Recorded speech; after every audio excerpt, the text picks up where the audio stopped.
During tonight's show, Dragon Lee was at ringside to witness Austin Theory beat Cameron Grimes and then face off against Theory in one shove, and security was immediately out there. But Michael Cole said, and the officials are out here to break up this fight. What did he want them to do? Jump out before they started fighting? Jump out before Theory made his goddamn entrance? They couldn't have gotten out there any goddamn faster, Michael Cole, you motherfucking idiot. But then, the icing on the goddamn cake, after Rey Mysterio versus Santos Escobar had a classic of a match on television, on free television no less, not even at a premium live event that you have to watch on the cock. We have the Almighty Prophets coming down to beat them down while just getting destroyed with an elbow by Lashley. He's like, no, you will not do that. Dragon Lee's at ringside, tries to jump over the barricade to help, but security stops him.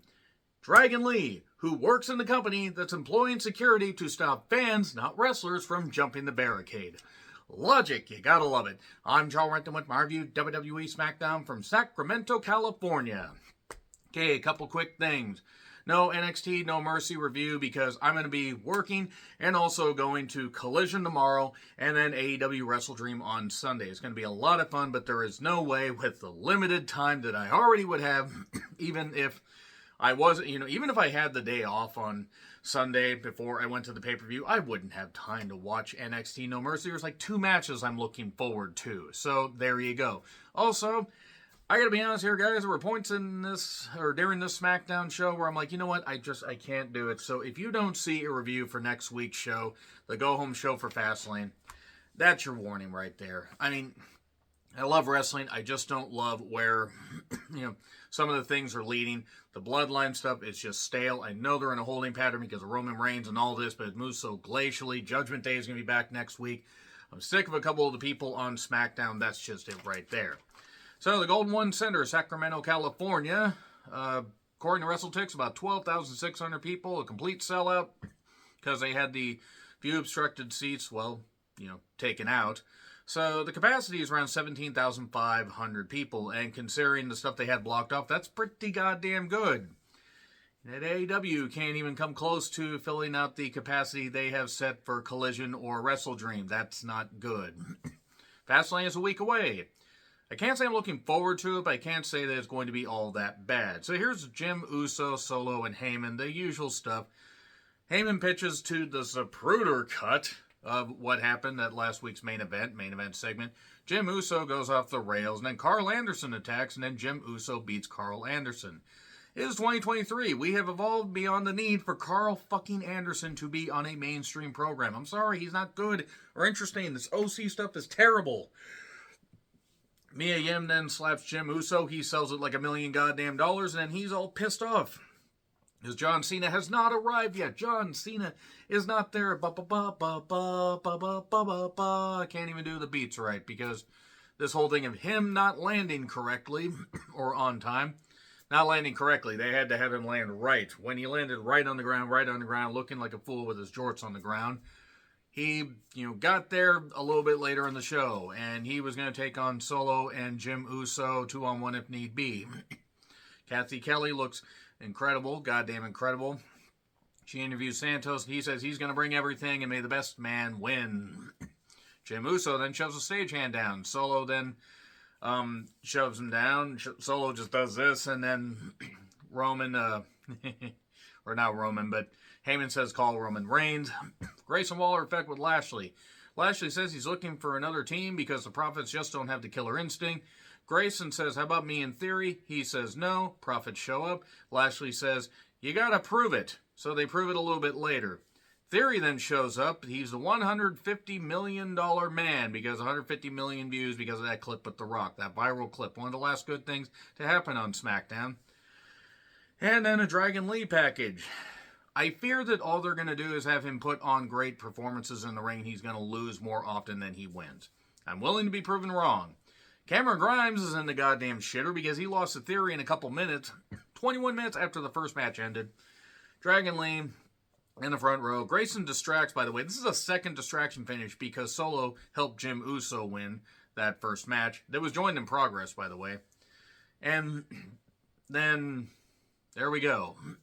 And then the one shove and the officials and everything. And Rey says that he will bring his best tonight. And we cut to Jim Uso and Solo attacking Ashante D. Adonis while not J-A-A, not Jade, but her name's B Fab, does nothing. I'm not even going to do the song for her, but Jason Jordan sighting, and then Adonis was put through a table. So, yeah, Top Dollar was released, and now it just seems like they're going to get the shit beat out of them. Basically, they're eliminating anybody that could be John Cena's partner. The fact they think Adonis was going to even be close to a pay-per-view match, or pay-per-view match ready, that's adorable.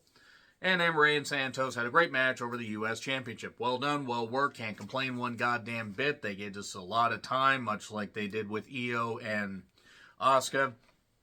They started slow. Solo was working on Rey's back. He had a nice gory special. We then cut to Jim Uso and Solo attacking more people. Because what this fucking program needs is more goddamn bloodline, just like Raw needs more Judgment Day. And there was nice, like I said, nice gory special. A nice rack into a sit down. Rey hits a Rana off the top, hits a 619. Misses the splash. Gets a crucifix. We get a couple more near falls, and then a inside cradle 1, 2, 3. So after all that, we get inside cradle and a roll up, and there we go. Santos and Rey were gonna shake hands and come out fighting. I don't know. And then the Prophet show up, beat the shit out of them, and Wild running down. And Lashley takes one look back and then just belts Wild with, a freaking elbow, and Dragon Lee can't be bothered to be allowed rather to get over the goddamn barricade and do that. I don't know why in the world security was told to do that, but never know you're too valuable to NXT, a show that you keep losing on. Kayla then talks to Rey and Santos, and basically they challenge the Almighty Prophets for a match at Fastlane. So, alright, it's a TV match on a premium live event. At least the crowd will be into it, maybe, kinda. And then they talk about Jade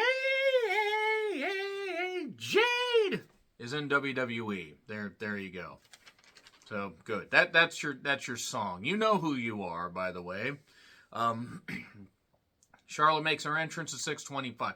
Okay, let me just quickly say, I don't know if Jade's going to do well in WWE. She might. She has a great look. The thing, maybe with proper training, more training, she will get better, because Danielson was trying to help her, but in that system in AEW, just with the way things were set up, who knows? I mean, she was presented like a star, so if she wants to put in the work and can actually do some great things, fine.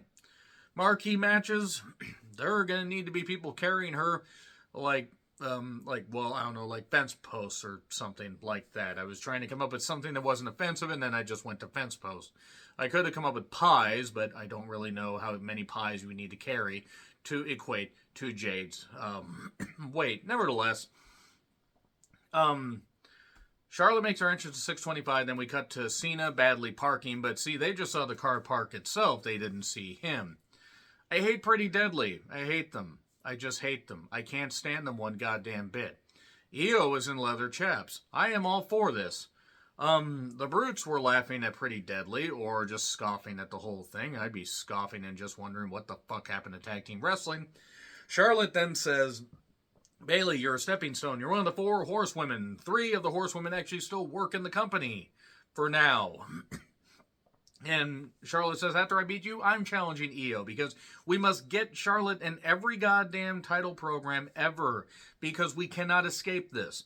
Charlotte and Bayley had a match that was fine. It was fine for what it was. It was about 20 minutes after the previous match ended. 2 minutes of the break was what it was. Spear, 1, 2, 3. Not really anything of note. Charlotte just is not interesting in the race. She had one of the best matches of the year against Rhea, but the problem is she's still 95% of the time not interesting. Bayley's all kinds of pissed. We're going to end you. Then Asuka runs out. Asuka says stuff in Japanese, and Bayley, badly translating this, says, oh, you want to face Io and Charlotte in a 3-way? Fine. Io looks upset and look great in leather chaps. Enough of that. Then so basically there's driving more wedges and everything, and Asuka's here to take the pin because we can't have Charlotte take any pins. I don't know if this is coming across, but I'm not really, very thrilled with a lot of the stuff going on in WWE. Next week, more Judgment Day, go home show, Dragon Lee versus Theory. Sorry, you're not getting a review. I need a break. I need a goddamn break. I just do. I'll put up another movie review, or maybe show a pie baking video, except I can't bake for anything, so I'll just put up another movie review. Or I'll just take a break and do yard work or something, because it really doesn't... If they're going to have Pretty Deadly and Austin Theory and a couple other people on that goddamn show, then it doesn't look much like I really need to watch it. Cena shows up. He will not go quietly into that good night. He will not give up without a fight. We're going to live on. We're going to survive. Today we celebrate our Fastlane Dependence Day. Nevertheless, he basically takes the hat off and says, that's it. I'm going to challenge Jim Uso and Solo if I need to. They come out. Bit of a fracas. LA Knight shows up after beating COVID. Good for him. I'm glad he's healthy. That's most important. And he ends up causing a big old scene. Steve Patrick shockingly calling a reverse neck breaker the BFT. Good job remembering your moves there. Go back to calling football, because he's better at that than he is wrestling. And that's it. That's it right there. Big old pop. It's going to be LA Knight and John Cena against Solo and Jim Uso. There you go. So yeah, the Fastlane review will be done, but no Smackdown review next week. Need a break. This is all I have to say about this. This is crumpling up the notes. While not a bad show, it wasn't a show that necessarily had a lot to it. I just had to make some comments, like usual. So yeah, guys, you're still going to get content, but it's going to be here and there with the wrestling stuff, because horror movie month starts really soon, and I may just be posting a lot of horror movies. Hope you still watch. Agree, disagree, what I said, like, share, subscribe, Twitter handle in the description. I'm John Rentlin. I'll see you soon.